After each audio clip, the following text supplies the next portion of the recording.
democracy where each voice counts equally.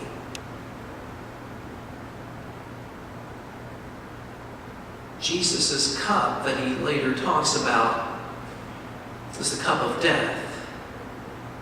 And the disciples are willing to take that cup with him because of their relationship to him. The baptism in which he is baptized, though, is not that of death, but that of life abundant, of living in a way in which all are equal, where he, as their teacher, as the one that they've looked up to all this time, renounces any power over them and says, you're simply to be like me. I'm no better, you're no better.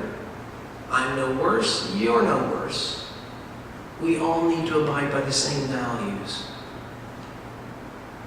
Jesus' baptism was to live an egalitarian life where all people, not just the wealthy, not just the white people, not just the Roman people, were treated respectfully and lovingly as beings of equal worth.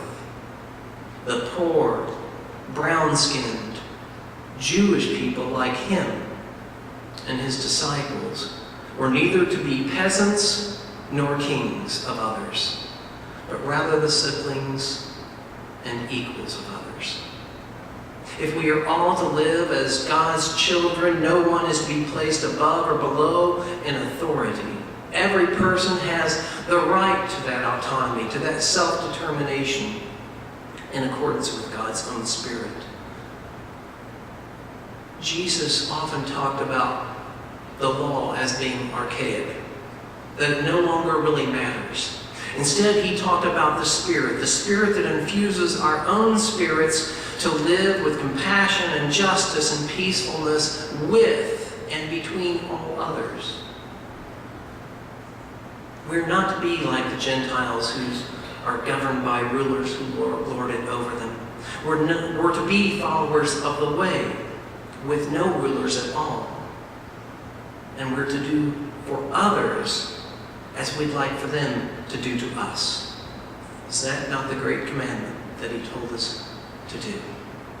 To love others as we love ourselves.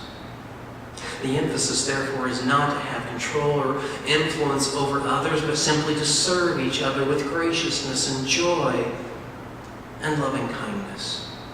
Jesus' disciples and we ourselves so often do not see how Jesus' ways require us to live outside of the values of our society, to where we don't become tyrants of one another or even those who have too much influence over others.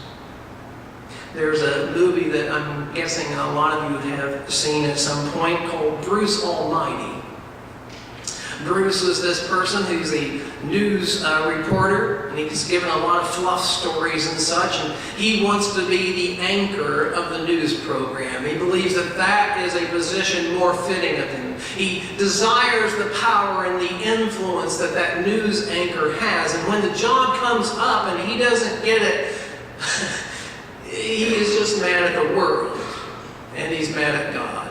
And he thinks to himself, if only I had the ability to be God, I would set things right in the world. Well, lo and behold, God comes along and gives him the power to be God. And you can imagine what happens after that. It all goes awry. Because he, at first, thinks about only how it can benefit himself. And suddenly there's chaos in the world. And even when he tries to help others, he does it without wisdom. Just gives everybody their wishes, which are, of course, conflicting wishes. I'm glad that I'm not God. I know I couldn't do a good job at that. Simply don't have the wisdom for it.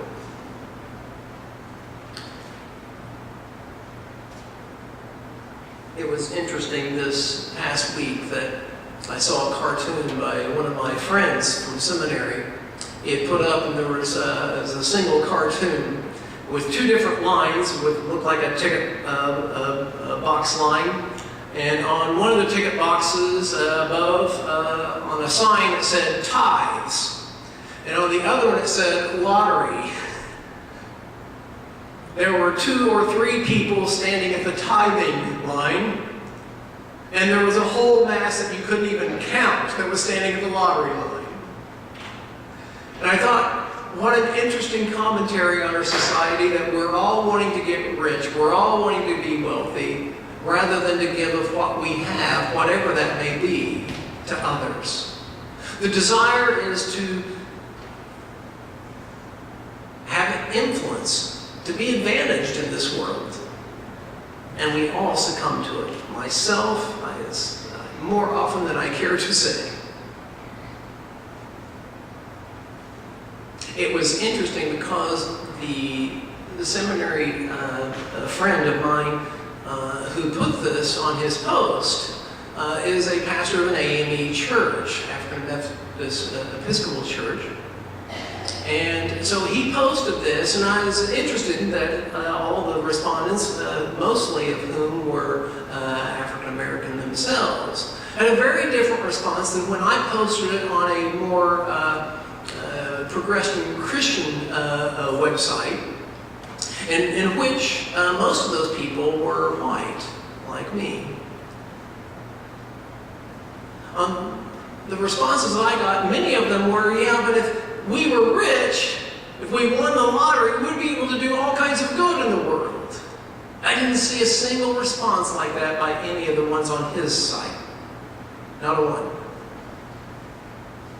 There was this sense in which, yeah, as long as we're looking to get rich, we're looking in the wrong direction. We're not living by the values of God. I found that very ironic. What is it that our true values are? What are the ways in which we are to live in this world? John and James wanted to be in glory, and they wanted to use that power to do good, I am sure. But we remember that Jesus himself, when tempted in the wilderness, before he even began his ministry, he was tempted with the same thing. He said, you have power over all the earth. You'll have riches. You'll have influence. You can do all this good in the world. And he refused it. Perhaps we should refuse it too. Not because we wouldn't possibly do a better job than those who have influence and power, but because power itself is not the way to live in relationship with one another. In an egalitarian world, we're all equals. And that's Jesus' point. God bless us as we learn to closer approximate that in our own lives. Amen.